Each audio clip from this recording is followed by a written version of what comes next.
I really see that as being the future for Space Pirate, right? So it's kind of evolved in all these different ways in our head, but now it's effectively launched with Hot Valley Nights out, as a web series now.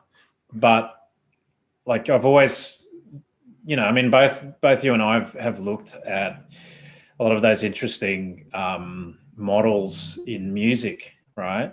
So whereby you've got a label but these labels do more than just make music.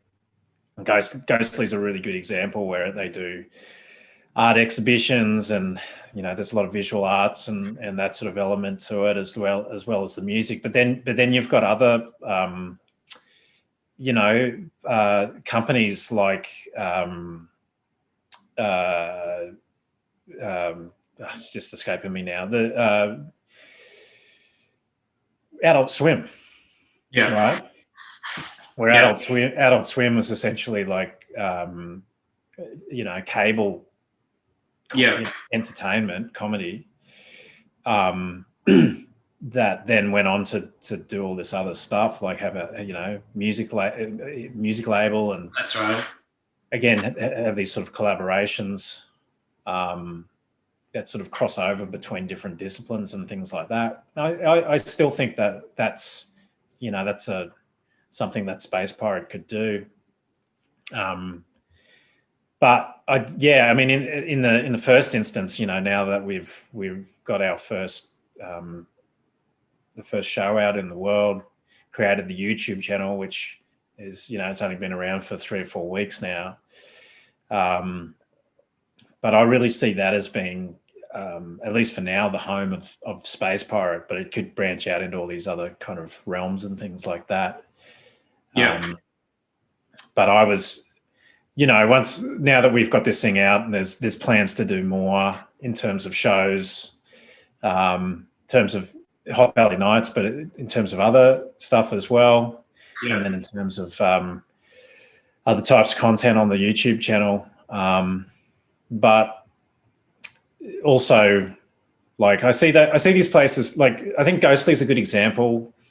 Adult Swim's a good example, because they're kind of places where people are brought in, a music label is a really good example, because you can bring in all these different artists who kind of basically fit within the identity of a label, but they're all doing their own thing, and I really see that is the future for Space Pirate. Like, if you could have a production house that's producing entertainment, which is in its mindset is more like a music label, and has more of that kind of DIY indie vibe, but still has the aspirations to do really, top level stuff.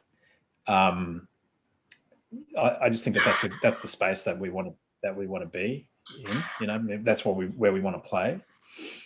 Yeah, and hopefully other people will come in and kind of join that family, and it's a vehicle for getting their stuff out into the world as well. And just again, like, just not having any kind of like real restrictions placed around like what it is or format or what the idea is, or it having to fit into like any kind of pigeonhole, other than it having that certain kind of sensibility about it, I guess. Know that the ride or die. I keep boys by my seat. Know that the ride or die. I keep boys by my seat. We hustle, what's the line? Boys by my seat. Know that the ride or die. My name came up a lot, it sounds more when I was not around.